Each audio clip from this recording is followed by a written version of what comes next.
Hey, hello. So, it's nice to be here again in Verona, one of my favorite conferences overall. I'm Marco. I think I made already enough noise for you to know me. I'm known on the internet as this guy, Cremius. It's not an illness. Okay, that's my nickname, and I've had it for more than half my life, so it's gonna stay like that. For those that don't know me, if you see this avatar start running, you will see more about that in the keynote. I had also to do some upgrades. I do very, very terrible things with PHP, so they started calling me Gandalf PHP. Had to upgrade. I work for a company called Rove. We are consultants. So what is a consultant? The Uncle Bob Martin definition of a consultant is like a seagull. So he comes over to your place, does a lot of noise, eats all your food, shits all over it, and then leaves. And we also take your money, which we use to go to conferences. I'm part of the Zen Framework team, so sometimes I do help maintaining it, and I'm part of the Doctrine team. Is there Luis here? No? Not here. Well, he's also here. If you need Doctrine support, ask us. We're pretty much glad to help you, and we are actually looking for people that want to help us. So if you use Doctrine and you like it, come talk to me. I would love to introduce you to the team, and maybe we can get you some work if you don't have enough of it. This is extremely defensive PHP. So the talk is a bit old, but it is still relevant overall. Anybody already seen this? I think you did, yeah. Few hands up. I'm an extremist when it comes to code, which means that I'm really annoying, but I became an extremist. I have way too many libraries, way too many projects, and these projects do too many things. So I became an extremist. I'm not gonna explode or something. I'm harmless, don't worry. But I am an extremist when it comes to code reviews, because anything you skip today, you will have to fix tomorrow. And everyone wants their own shiny feature. Instead of like saying, oh, this is what the project does, the end, open source projects seem to grow and become this giant ball of mud, and once it starts rolling, nobody can stop it. That's the feature creep, exhibit A. We are all kind of a bit like this. So we like adding features to our software. And in general, the talk is about aggressive practices, so this is not necessarily for everyone. So these practices are pretty much well suited if you have a project that has to live for a long time. If your job is just releasing a page that has to live there for a week, nobody cares. But if you're maybe building something that has to stay up for years and years, maybe you should put some thought into it. So every open source software out there should at least try to follow these practices. And the reason is because once it's open source, it's out there, somebody will use it, somebody will love you for it, or somebody will hate you for it. So know your limits. It's not for everyone. If you don't like it, don't apply these practices. You pretty much do it at your own loss. It's like cheating in your schoolwork. You are the one not learning. But please be very considerate about what you put out there. Okay, just because you have it doesn't mean that you have to show it to everyone. Okay, that's pretty much the idea. So let's start in a very bold way. You're dumb. No, I think this slide is wrong. I should just change it. Okay, sorry. I don't mean you are dumb. Sorry. Let's put it in a different way. I am dumb. I'm a human being. I have a limited amount of brain cells. I even have a bit of ADHD. So an average human can keep track of 7 things at a time, and when I have 2 things to look at, I'm like a cat with a laser pointer. I have no idea what I have to do. So I am dumb. We are all dumb. We have limits.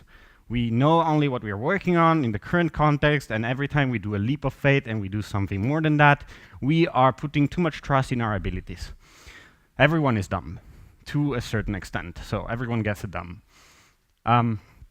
Those who do not admit that they are dumb, they're probably the dumbest. They have probably the best words, the best practices, everyone loves them, but they're probably the dumbest. So, anybody here know about defensive driving? I know we're in Italy, but okay.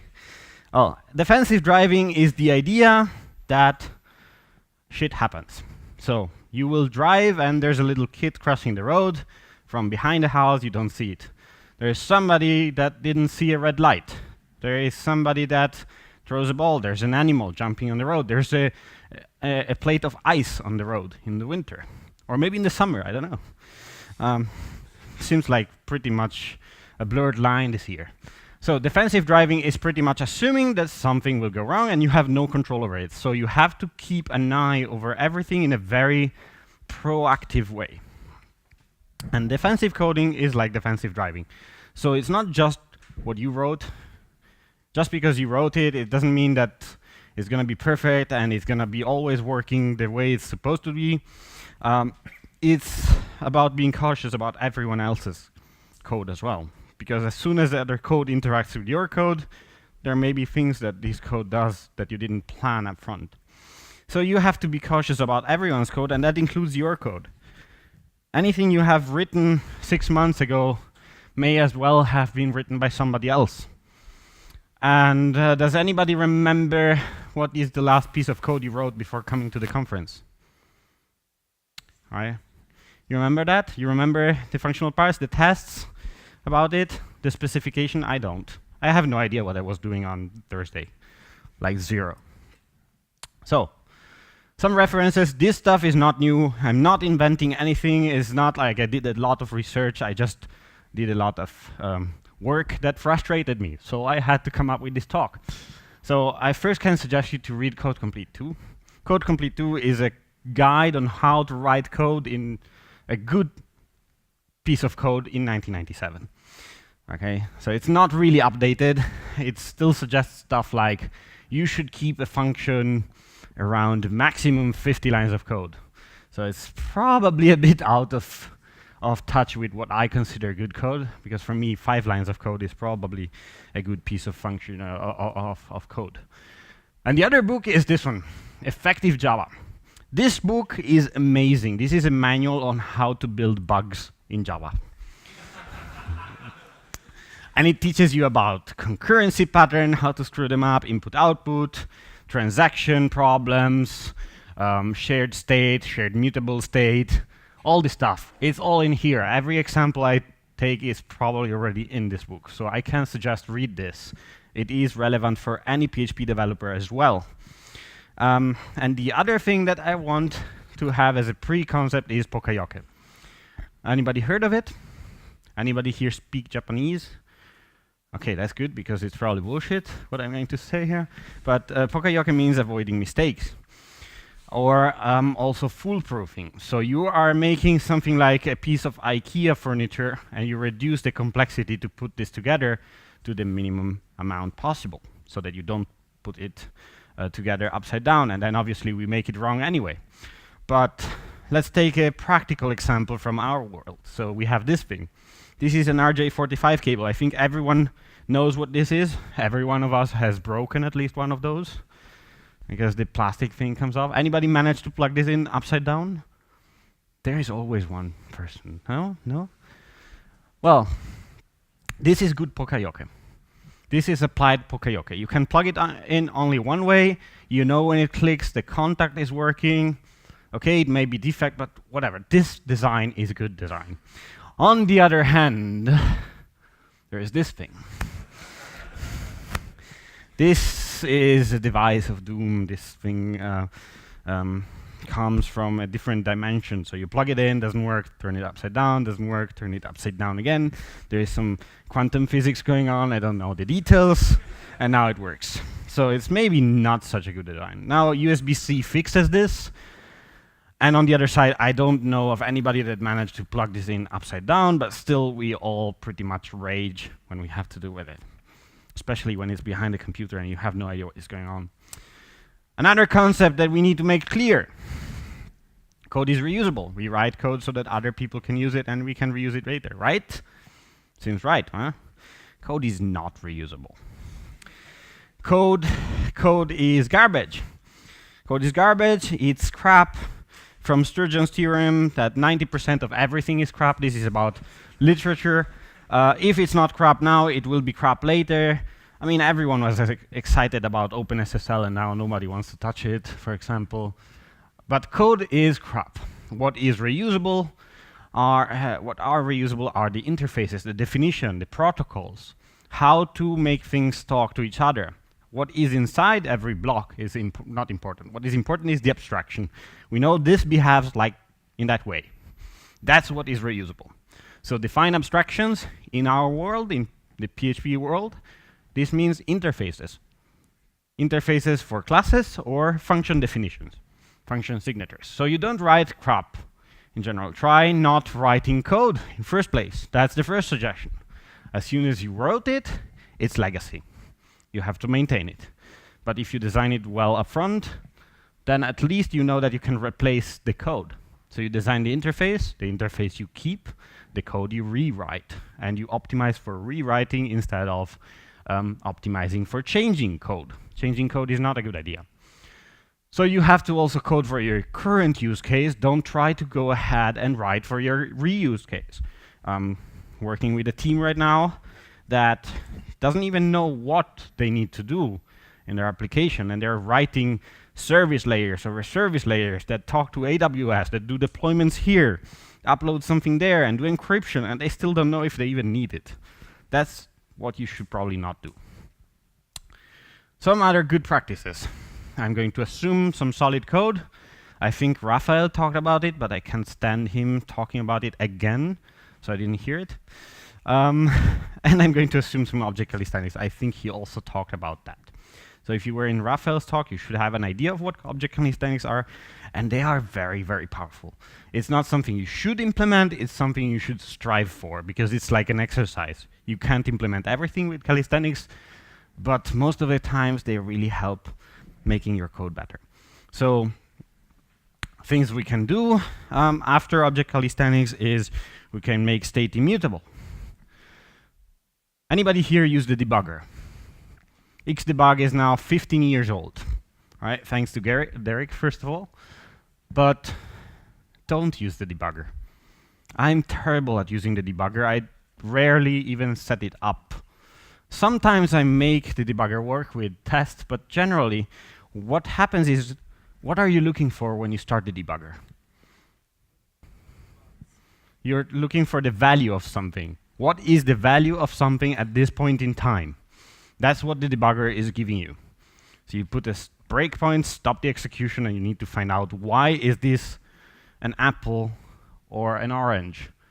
So you make state immutable and you reduce the amount of these moving things around. So you reduce the complexity around state.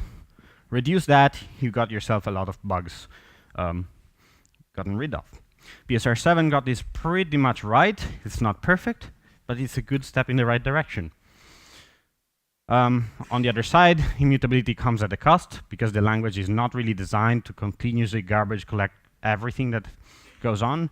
But to be honest, one call to your database is probably worth millions of calls to immutable objects. So please profile, and profile again, and consider immutability as a problem only when you have operations that are bound to the amount of data you are processing. Since we got rid of mutability, we can get rid of setters. Setters are a problem generally. Setters don't really mean anything, because in object-oriented programming, objects talk to each other. They tell each other what to do. Right? We're not talking to somebody and tell them what to be. We tell them what to do or what you want from them. But you don't tell them you're now yellow or you're now wearing a coat and suddenly the coat appears. Puff. Right? So we get rid of setters. We then move all the state injection in the constructor. This is particularly important for service layers. For value objects, it's more important to have, you can have mutability, but for services, the constructor should be the only injection point. So you don't have any uninitialized state. Anybody have the private logger equal null by default? And then you have a set logger or maybe initialize logger or whatever. This is really common. So let's look at it. This is the concept of optional dependencies, and generally it's a bad idea. So we all coded something like this. This is a class DB connection, has a constructor, which will probably receive a PDO instance, and then you have a set logger. I use the setter, yes, that's the simplistic version. And then you have the logger set in it. And if the logger is set, then every query you execute will be logged. Parameters, return values, whatever. So the problem is that the dependency is there. You now have a type hint here, this logger, and the dependency is actually there. And if you have anything touching this with reflection or anything that actually needs that logger from somewhere, you will have a crash. And you also have a lot of additional complexity that comes from this, because you will have a lot of decisional code that decides if I should go left or right, depending on whether the logger is there or not. So you remove this concept, delete it. We make a DB connection, we construct it with all the parameters it needs, and then we pass in the logger all the time. And if we do not want to log, then we pass in a fake logger. This is what you also do on Unix. Every process has an stdr and an std out. And if you don't want the output, just use and pipe everything to dev null, which is pretty much what MongoDB does. All right. Avoid any unnecessary methods. So we got rid of setters. We moved everything to the constructor. We got rid of optional dependencies. This does not mean that we need to explode the API with various things to do what setters did. Instead, we should reduce the public API. The problem of the public API is that once you wrote it, you have to maintain it. So if you can find a different way to do something, please, yeah, use that, and don't try to clutter with more public API or objects. The problem is that once you wrote a public API method, it's like a child. You have to maintain it for the rest of its life. This is from Stefan Priebsch, but I think this is so true. You wrote it, you delete it, somebody will be angry at you. You change it, somebody will be angry at you. So public APIs are set in stone. Don't take it so lightly, especially if you write a public library. You remove something, even a tiny detail, add an optional parameter, whatever. It is going to break somebody's work. And it's so hard to actually maintain software once you released it, because people are going to start to use it. So this does not mean that you have one method with a million optional parameters like OpenSSL. OpenSSL API in PHP has something like 7 parameters, and an RFC was passed to add another 3 or 4 or something. So you can make a giant matrix of all the combinations of the parameters and understand what is this method doing now. Right, so it's like something like a sub-program hidden in there. So try avoiding switch parameters. Switch parameters are the ones that make a method behave in one way or the other depending on what you're given to it. So make it explicit. We have a spammer here. It sends emails. You give it a template and an opt-out link. And the opt-out link may be true or false. So this is the actual behavior change, the opt-out link. It may be generating a link or not, depending on that, but it's something really explicit that we should make explicit. So let's split it. Let's have 2 public APIs. We are sending some illegal spam and then some apparently legal spam. We just have 2 methods. So you see, doesn't mean that you have to cram everything together in one method. Split it, makes it more clear for everyone. So, other things that should happen. This comes directly from the Java book that I've shown you. Encapsulate all state. So, let's see. Does anybody see the bug here? We have a bank account. I'm using a setter for simplicity, for the simplicity of the example, and we set the datetime instance with the last refresh of this bank account. I don't know what this means. It's a setter, so it already doesn't mean anything. Anybody see the bug? Yeah, it's mutable. So the examples are simplified, but the example of a bug is this one. This one, we have 2 bank accounts. We set the current time in both bank accounts. Then stuff happens millions of lines later, And millions of transactions later, this happens. Current time, set timestamp, a different timestamp. And now you change these two bank accounts by changing a completely unrelated object. This is what we call a spooky action at a distance. And it's usually a bad thing, unless you are a CSS person and the entire language is designed around it.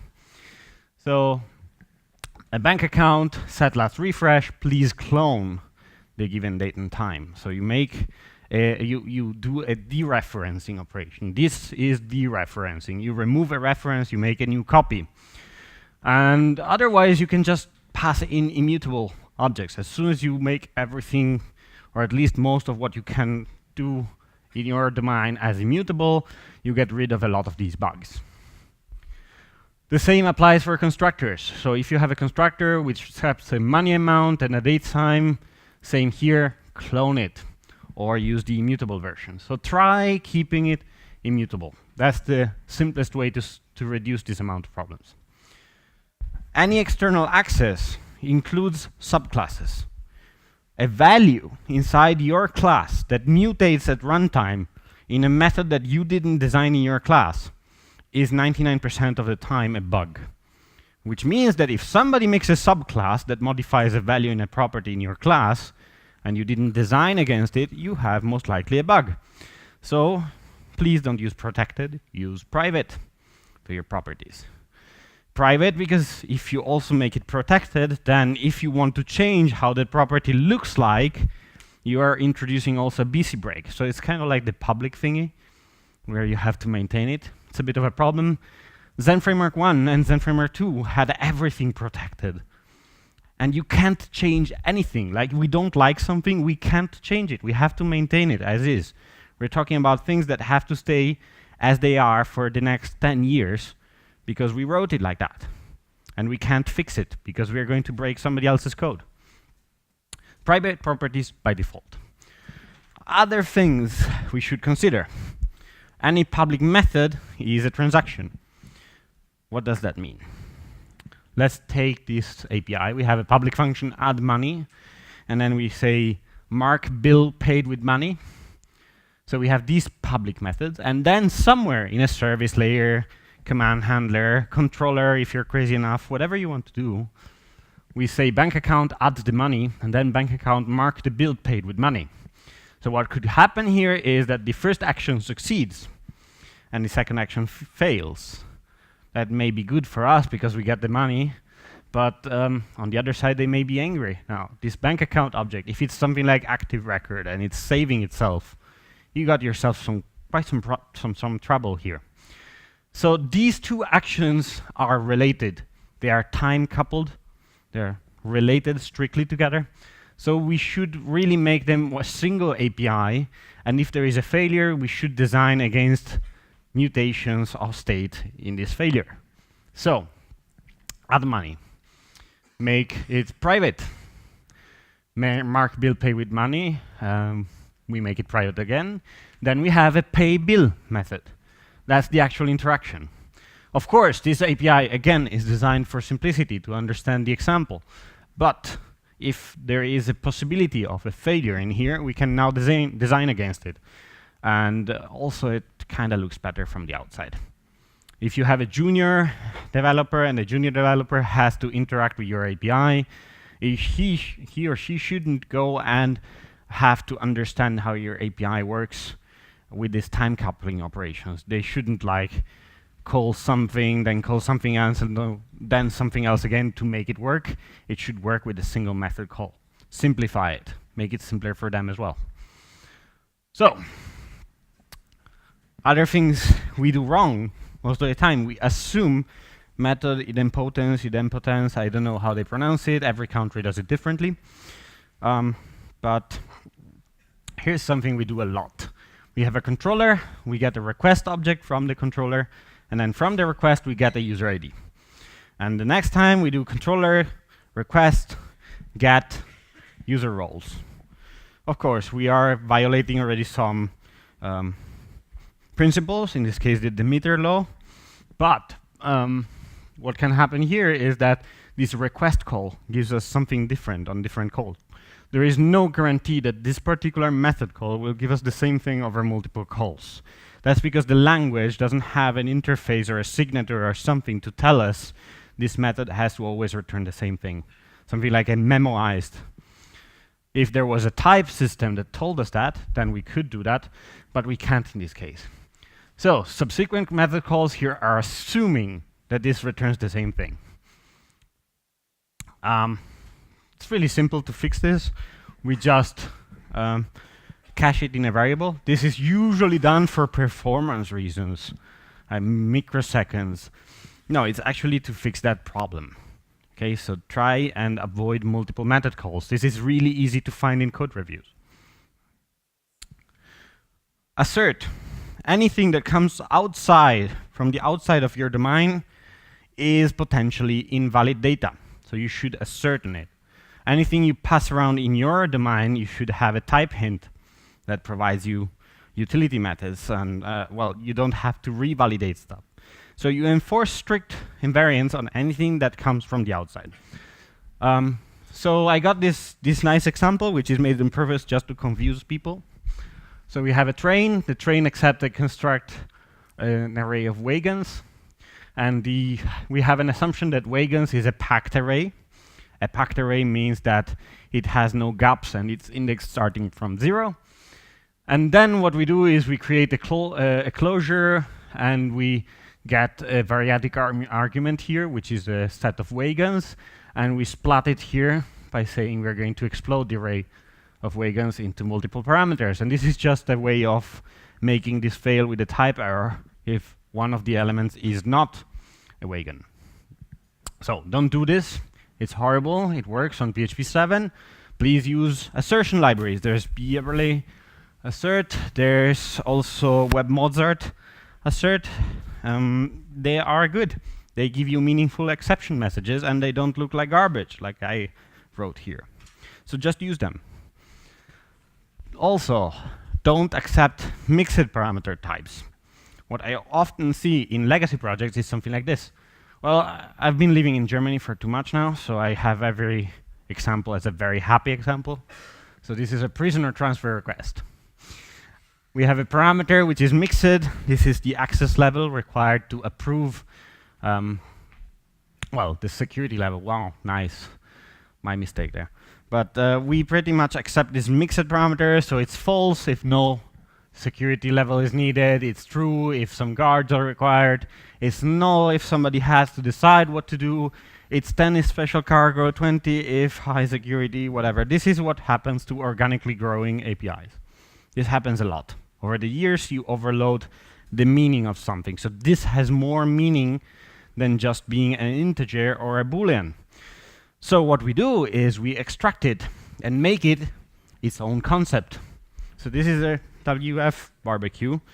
We have to fix it. To fix it, we make it really simple. We make a prisoner security level, or whatever we want to call it. But we gave it a name. It's a concept. It has a type. We now can type hint against it. This is what we call a value object. And value objects simplify things a lot. Once you create them, it's no longer an integer, it's the user ID. It's no longer a string, it's an email address. It's no longer, I don't know, an array, it's, I don't know, a set of user identifiers, whatever you want, but you have to define a type. And at that point, you can just type hint against that definition that you created, and that concept is clear to all developers, and you can't really mess it up.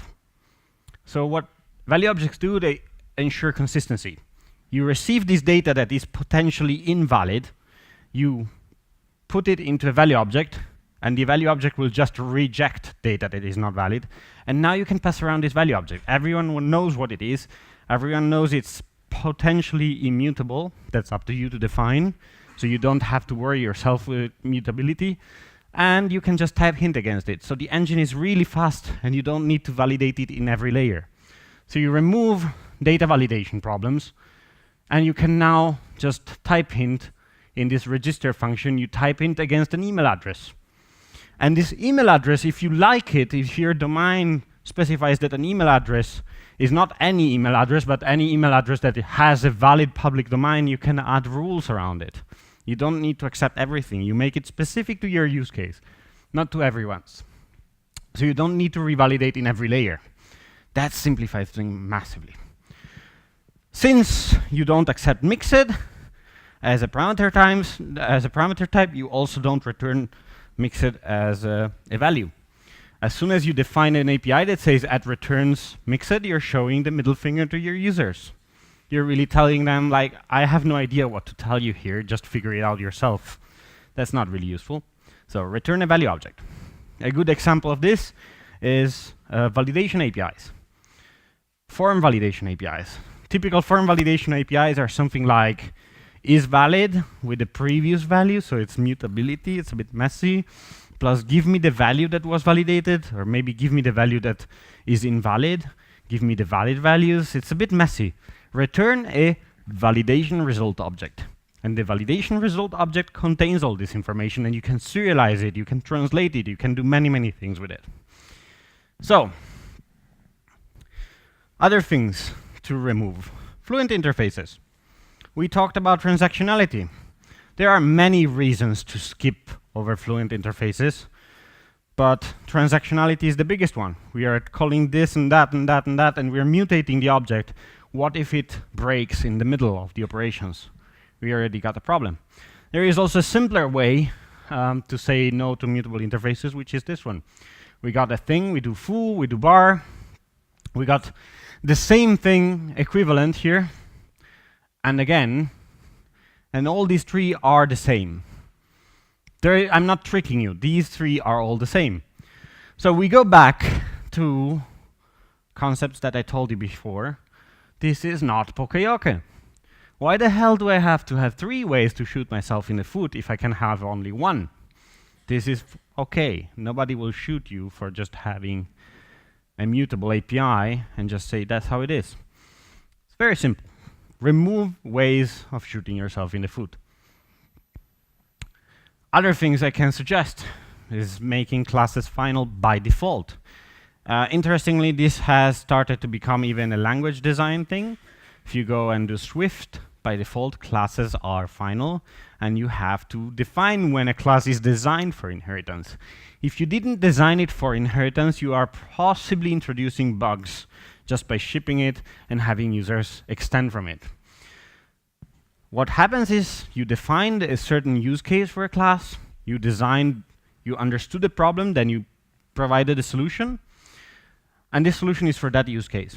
What happens next is that in most scenarios, somebody comes and says, oh yeah, it's half solved in this class, so I'm going to extend it and just modify that particular method, and it behaves slightly differently. And that's a different use case. What happens if the original use case changes? You're breaking 2 things now. There is a very good trick to find out whether you should make a class extensible or not. So you can remove all the method bodies, all the properties from a class, and imagine it as an interface. Imagine that class as an interface.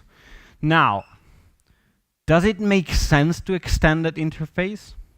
If you extend that interface, are you adding some semantic meaning to it? Is it really some kind of subtype? So you have to think in types, not in behavior, in types. Is it a subtype of that class or not? Or are we just trying to reuse code the wrong way? So if you do not need to extend that interface, then you're probably already misusing the extends keyword. There's many other reasons for that. Like if you want to be bored for an hour, you can go read my blog post about it. Other things we can kill. Yeah, just let them die. We talked about code reuse. Traits are compiler-aided code reuse.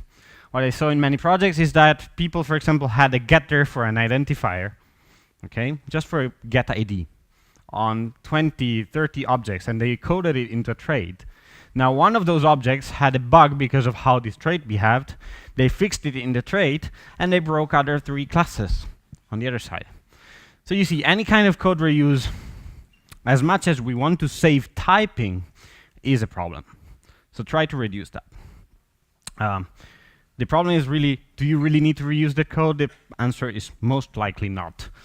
So the other thing is that there is a misconception on what the don't repeat yourself principle is. Don't repeat yourself is not about code duplication, it's about concept duplication. If you have two systems in your company that send emails and they behave the same, that is the don't repeat yourself. It's not about the code. Okay? The code is implementation details, the interface. We have two things that do the same exact thing. That's the don't repeat yourself. Other stuff. Ensure deep cloning. We saw a lot about immutability and spooky action at a distance. Deep cloning should be applied anytime you have something that you can clone. So if you forget this clone keyword here and you don't dereference this property, you already have a spooky action at a distance. And this is the default by PHP. It will not clone the properties of your object. So it's kind of risky. So the other thing that clone does kind of wrong is that cloning an object requires deep understanding on how that object behaves, what its life cycle is, what the life cycle of its internals are. And in object-oriented programming, we don't know what the internals of an object are, or we shouldn't. So we have a contradiction there. In most scenarios, it's probably a good idea to disable cloning. If it's not supposed to be cloned, don't clone it. Or you can throw an exception. So here we have a class human, we throw, why would you even clone me? It's currently illegal. Just currently, though. Same for serialization. Anybody tried to serialize a PDO instance? Right? You can't serialize a socket, deserialize it on a different server, and start it again. It doesn't work. It's not like that. It's a different concept. So if something is not supposed to be serialized, just, throw an exception, disable it. And if you really want to serialize something, make sure it implements this serializable interface. So you designed for it to be serialized. Okay? So you serialize only if it is serializable. Unit tests, and I'm going to annoy you only for a very little more. I'm from, I would say, an older school of thought here. You need to test all scenarios, all code paths, all decisions that the developer took. They should be covered by tests, which means not 100% test coverage.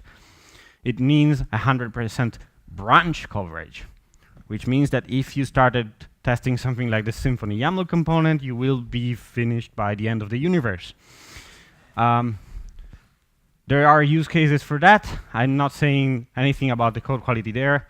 Parsers are terrible, period. You can't really get away from that. But if you're writing code yourself, try to cover all scenarios. So all of them. And you need to try and bring this CRAP code, CRAP score, below 2. The CRAP score is the amount of code paths that you have compared to the number of tests of a certain method. So if you bring this below 2, usually that means that you covered almost everything. And it will make you cry. This will be terrible, and you will wish to have less features in your code. So yeah, in general, you will love having less features here.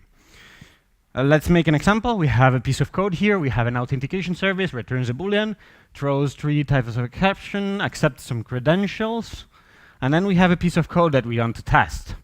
So we have the out service passed in at construct, then we do a login with username, password, and we do an out authenticate with some basic credentials, and we return true or false here. Can anybody tell me how many tests I need for this piece of code? 6 there. 6. Well, the minimum would be 5 here. You have 3 scenarios. You have the Boolean value, true, false. You have exception, exception, exception. That's the minimum. So you have these 2 scenarios covered, plus all the exception types.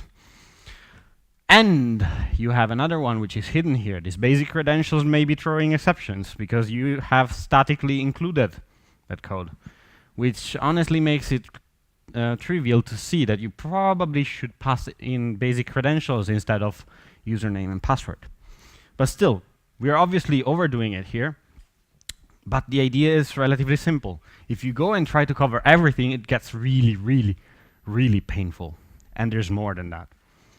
Okay, so to recap, all of these are suggestions. You don't like them, don't apply them. You do open source, please apply them, please. All right? You don't trust anybody's code, not even your own code. You wrote it, it's legacy. It's a problem once you wrote it. So try designing up front, try designing the interface before the code. Reduce features to the bare minimum. You don't need it, don't write it. That's the simplest way to not get bugs. No code produces no bugs. It's amazing. Such an incredible discovery. And yeah, enforce strict invariance, in and out. You await strict data, throw exceptions if it's invalid, and then pass around objects that you define yourself that have very strict invariance, and ensure these invariants are handled by this type system, and return strict types. Do not return mixed, please. It's terrible. It makes you cry. All right? Thank you very much.